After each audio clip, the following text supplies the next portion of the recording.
మర్రి. ఈ ఊరికి మనకి ఒక మంచి మెమరీ ఉందండి. మంచి మెమరీ అంటే లైఫ్లో ఒక మంచి లెసన్ నేర్పిన ఊరు ఇది. కొద్దిగా ముందు ఒక 2-3 స్పీడ్ బ్రేకర్లు దాటిన తర్వాత అక్కడ ఒక పెద్ద గుంత వచ్చేది. ఇప్పుడైతే అది మొత్తము తీసేసి రోడ్డు వేసినారు అనుకుంటే, అక్కడ బ్రిడ్జ్ చేశారు చిన్నది కలవట్లాగా. బట్ ఇంతకుముందు మేము గుల్బర్గా నుంచి మా ఊరు పెద్ద తుమ్మలంకి వెళ్తున్నప్పుడు ఆ దరిద్రము మేము చూసుకోలేదు. అంటే మా ముందు కార్ వాడు వెళ్తున్నాడు, నైట్ టైం, అది అరౌండ్ 8 అవుతుంది టైం. సో ఆ టైంలో ముందు కార్ వాడు, నాకు తెలిసి ఆ కార్ వాడు కూడా ఈ రూట్కి ఫస్ట్ టైం అనుకుంటా రావడము. వాడు స్పీడ్గా వెళ్తున్నాడు మా ముందు. నా ముందు ఇంకో బైక్ ఉంది. ఈ బైక్ మా ఫ్రెండ్ నడుపుతున్నాడు. నేను నడుపుతున్న నా ప్రజెంట్ ఏదైతే క్లాస్ పెట్టుకుంటో ఆ బైక్ మా ఫ్రెండ్ నడుపుతున్నాడు. నేను మా ఫ్రెండ్ బైక్ ఎఫ్జెడ్ నడుపుతున్నాను. సో ముందు కార్ వెళ్తుంది, కార్ వెనక మా ఫ్రెండ్ వెనకాల నేను, నా వెనకాల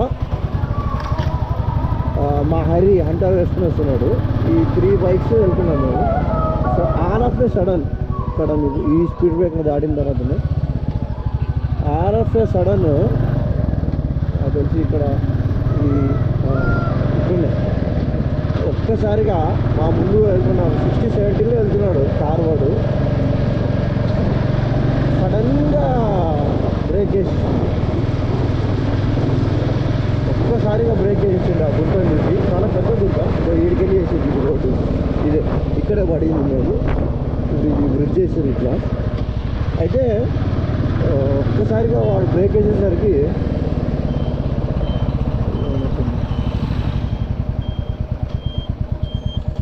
అన్నీ టైర్ పంచర్ అని ఉంటుంది. సో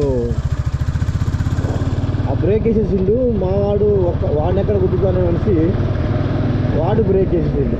వాడు వెనకాలే ఈ బండి కంట్రోల్ అయింది. నేను నడుపుతున్న ఎఫ్జెడ్ బైక్ బ్రేక్ వేసాను. నేను 2 బ్రేక్స్ వేసాను, ఫ్రంట్ అండ్ రియర్ బ్రేక్ 2 వేసాను. అయితే ఆ బ్రేక్ వేసినప్పటికీ బండి ఇలా స్కిట్ అయిపోయింది అన్నమాట. మొత్తం కింద గులకరాలు ఉన్నాయి అంతా. సో ఆ గులకరాలు ఏమైనా అంటే సరిగ్గా దృష్టి పెడతలేదు. మీకు అది సింగిల్ ఛానల్ ఏబిఎస్ వస్తుంది నాకు తెలిసి ఎఫ్జెడ్కి. ఇది వచ్చేసి dual channel ABS. So controlling ఎట్లుంటుంది మనకి, బ్రేకింగ్ దాంట్లో స్టెబిలిటీ ఎట్లుంటుంది, బండి అటు ఇటు వెళ్ళదు. ఎందుకంటే వెయిట్ కూడా ఎక్కువ కదా బైక్. సో పెద్దగా ప్రాబ్లం అనిపించదు. ఆ బైక్ నేను ఆపినా కూడా ఇలా సడన్గా బ్రేక్ వేస్తే ఇలా తిరిగిందనమాట. నేను ఏ డైరెక్షన్లో నుంచి వస్తున్నానో అదే డైరెక్షన్ ఇట్లా తిరిగింది. సో ఆ ప్రాసెస్లో నేను పడిపోవడం జరిగింది. నా లెఫ్ట్ లెగ్కి దెబ్బ తగలడం జరిగింది. మా ఫ్రెండ్ వాళ్ళకైతే ఏం రాలేదు. అంటే జస్ట్ నా బైక్ వెళ్ళి వాళ్ళని టచ్ చేసి ఇదైంది. వాళ్ళకి లైట్గా జస్ట్ దెబ్బలేం తగలేదు, కానీ ఇంటర్నల్గా జస్ట్ ఏదో కొద్దిగా పెయిన్ అనిపించింది అన్నట్టు చేశారు. బట్ నాకైతే హెవీగా కాలుకైతే దెబ్బ తగిలింది. అదే టైంలో లక్ష్మారి అనే ఊరిలో ఒక చిన్న ఆరోగ్య డాక్టర్ ఉంటే అక్కడికి వెళ్ళేసి ఆ ఊరి యువకుల్ని కూడా మెచ్చుకోవాలి. యాక్చువల్లీ వాళ్ళు ఏం చేశారంటే అప్పుడే నైట్ టైం తిని వాకింగ్ ఏమో వచ్చినట్టున్నారు. వాళ్ళకి రోజు అలవాటు అంట. చాలా మంది అక్కడ పడి వెళ్ళిపోతున్నారు దెబ్బ తగిలింది. సో ఆ టైంలో వాళ్ళు రోజు అక్కడికి వస్తున్నారు, హెల్ప్ చేస్తున్నారు పడిన వాళ్ళకి. దగ్గరలో ఆరోగ్య డాక్టర్ దగ్గర తీసుకెళ్తున్నారు. ఇదే పనిలో ఉన్నారు. మాకు నేను పడినప్పుడు కూడా వాళ్ళు ఆరోగ్యశాలని అక్కడికి వచ్చి మా బైక్స్ అవన్నీ తీసేసి ఆర్ఎంపీ డాక్టర్ దగ్గర తీసుకోవడం జరిగింది. నేను అక్కడ ఫస్ట్ టైం చేయించుకుని ఇంకా ఊరికి వెళ్తా అంటే వర్షం స్టార్ట్ అయింది. ఆ రోజు ఇంకా జరుగుతుంది చూడండి. 3 బండ్లు ఉన్నాము. 3 బండ్లలో ముగ్గురికి దెబ్బలు తగిలినాయి. సో వెనక బండి మీద వస్తున్న ఇద్దరు తలో ఒక బండి మీద ఒకరు ఎక్కించుకున్నారు.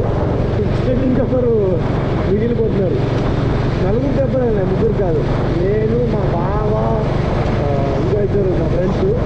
సో 4 దెబ్బలు తగిలినాయి. 3 బైకులు. ఎవరు వేసుకెళ్ళాలి ఇప్పుడు మమ్మల్ని హాస్పిటల్కి? అంత దెబ్బ తగిలి అంత బ్లీడింగ్ జరుగుతున్నా కానీ నాకైతే ఏం ఎక్కువ పెయిన్ అనిపించలేదు ఆ టైంలో. అది అట్లానే ఇంకా సరే నేను బైక్ నడుపుతాను మీరు వెనక కూర్చోండి అంటున్నా. ఇంకా మా వాళ్ళు ఉండి లేదు వెనక కూర్చొని తీసుకెళ్తామనేసి అక్కడి నుంచి ఊరికైతే వెళ్ళడం జరిగింది. ఇప్పుడు అంత నైట్ టైంలో ఇంట్లో వాళ్ళని లేపి నాకు ఇట్లా దెబ్బ తగిలింది అంటే అందరూ షాక్ అవుతారనేసి మా బ్యాచులర్స్ రూమ్ ఉంది కదా, ఆ బ్యాచులర్స్ రూమ్లో అక్కడ పడుకుని మార్నింగే లేచి మళ్ళీ దాన్ని నీట్గా మళ్ళీ ఇంకోసారి రెజల్యూషన్ వచ్చి ఇంటికి వెళ్ళి